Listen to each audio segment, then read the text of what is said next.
Howdy folks, it's Angel the Hunting Gear Guy, and this is the MDT Oryx. It's an aluminum chassis with polymer panels on it that makes your rifle better for PRS, better for shooting competitions and that kind of a thing.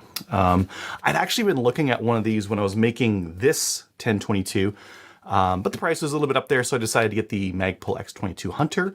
MDT reached out and they're like, hey, you want to try one of these? I'm like, yeah. So they sent me this one to pop into my 1022, and I'm loving it. So let's just go through a couple of features on this thing, why you might want one, and before we get too far, yeah, I'm empty, and my chamber's empty, so we're good to take a closer look at this thing.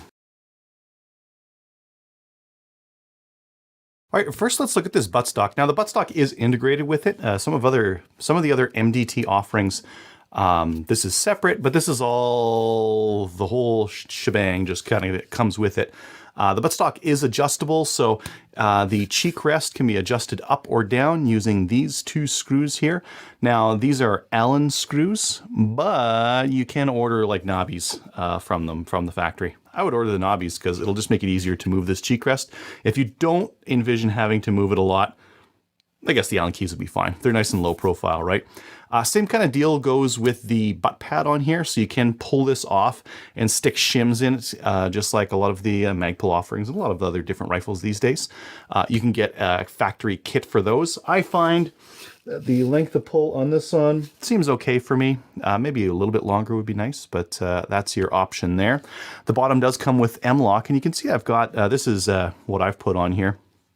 I've put a push button QD in there, and the reason for that is I shoot a lot of maple seed, and for that kind of a thing, these push button QDs are fantastic. Nice and quick way to get a sling on or off. So that's the stock. Coming into the rear here, you can see we've got a little bit of a shelf there that you can use to put your thumb on, either on the same side or on the opposite side, and just rest your thumb on, which is kind of handy.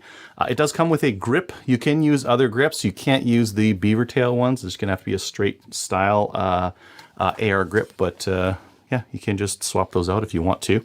I didn't feel the need. This one's kind of like a palm swell grip, and I think it's fine. One thing to mention, these stocks are available in multiple different action inlets. This one's for the 1022, but they also come in centerfire, and I think most of their sales are in centerfire because this is like a PRS style chassis, right? One thing that's interesting on the 1022 option is that one of the weaknesses of the 1022, they kind of like lock in at the back here with the trigger group, and then you have one action screw in the front, so they kind of like lever on that action screw. This one has a clamping bolt right there that clamps onto that receiver from the sides so that the back doesn't move. So that's going to help with consistency on your rifle, especially if it's got a loose fit on the back. It's actually one of my complaints about the Magpul Hunter stock I had this action in, is that it would rock a little bit. I had to put aluminum tape in there. No such with this. Just torque that guy down and you don't have to worry about it. One other thing that's nice that they added, the distance to your trigger on a Ruger 1022 is not the same as on an AR because of where the trigger sits. So you do need some kind of block, and they've tastefully got this piece in here. I think it looks good. I think it looks better than a lot of the Gap ones that are on the market as well. Moving forward, we've got lots of room for the mag there, and then we've got just this little bit of a kind of a barrier rest there, so you can ram that into a barrier, if you will. And then we've got a whole bunch of M-LOK on the bottom, and the same thing I've done over here.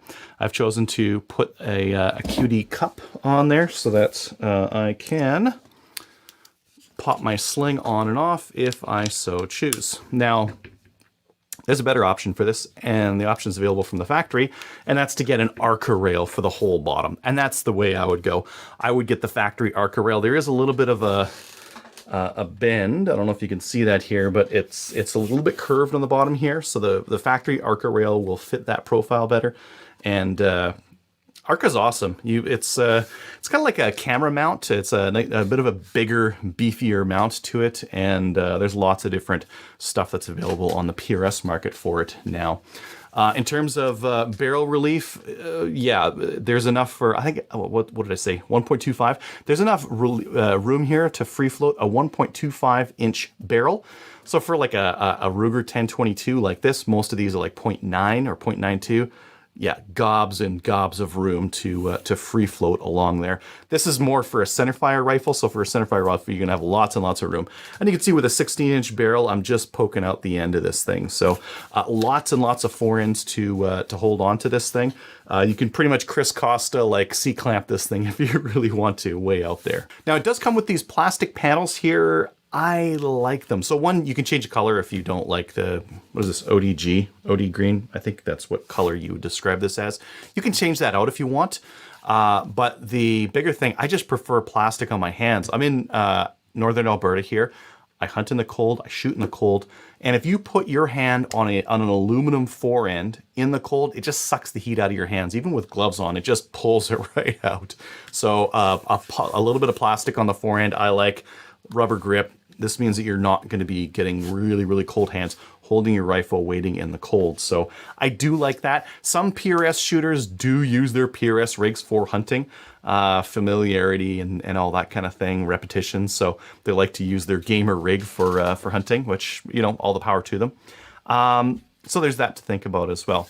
Now, what does this compete with? That depends on what you're putting it on. You put this Oryx chassis on a 1022, it's at the top of the line. Like the kind of chassis you're going to be competing with if on a 1022 would be like some of the aluminum AR style ones where you do a buffer tube and you do the AR grip and all that kind of stuff, the modular ones, which are great. Some of those aren't going to be as easy to get an Arca rail on. None of them are going to have like a fully adjustable buttstock. You're going to have to get that on your own. So I guess there's something to be said about like getting something that's ready to go out of the box and kind of like all matching and that kind of thing. On the 1022s, one thing to note, because this is a straight line recoil design, you're going to need a little bit of a higher scope. Not a problem really with the 1022 because if you go too low, the magnification knob starts to interfere with the receiver anyways. And you don't need to jack up the cheek rest a lot. I am getting really good cheek weld right there. And you can see I've got like a really decent amount of fat kind of squishing out on my cheeks there on this cheek rest. So food for thought, you'll need medium or high rings on a 1022. On a bolt action, similar kind of idea, but that's just what PRS rifles do anyways. Most of them do have the scope a little bit higher up off the action, and going with a straight line will mean that your recoil is straighter back and you'll be able to better spot your hits anyways, so it's kind of a good thing anyways. So that's how it compares on the 22s. When it goes to the PRS world, that can be very different because the top end on the PRS world is pretty expensive. So, you know, compared to like a $1,000 or $2,000 chassis, this guy can be downright affordable. I'm not putting my prices in these things anymore because inflation's crazy right now.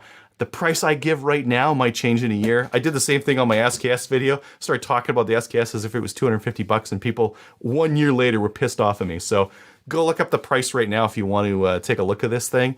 I would say competitively, like compared to the other stuff on the market, in the PRS world, it's value priced. It's priced at like entry level. In the 22 world, it's near the top, but also near the top in terms of quality because, again, a lot of the, there aren't as many options, although that's changing very quickly for like a really Gucci PRS style for your 22. And for some people out here, you might be thinking that's crazy, like outfitting a 22 like this. But just like PRS is getting popular, the rimfire precision series are getting popular as well in Canada and in the US. In the US with NRL 22, in Canada with ORPS and CRPS and that kind of thing, which are very similar styles of competition. So food for thought. Some guys out there are competing with their 22s, and I mean the ammo's cheap. You can get like pretty nice ammo for your 22 and not really break the bank. You don't have to reload, which is nice because just the time to put into that is a bit of a challenge as well. And you can shoot it at distances that are reasonable, like 100 meters and that kind of thing is fine for something like this if you use nice and small targets. So I'm rambling a little bit. That's the MDT Oryx chassis. Thanks for watching.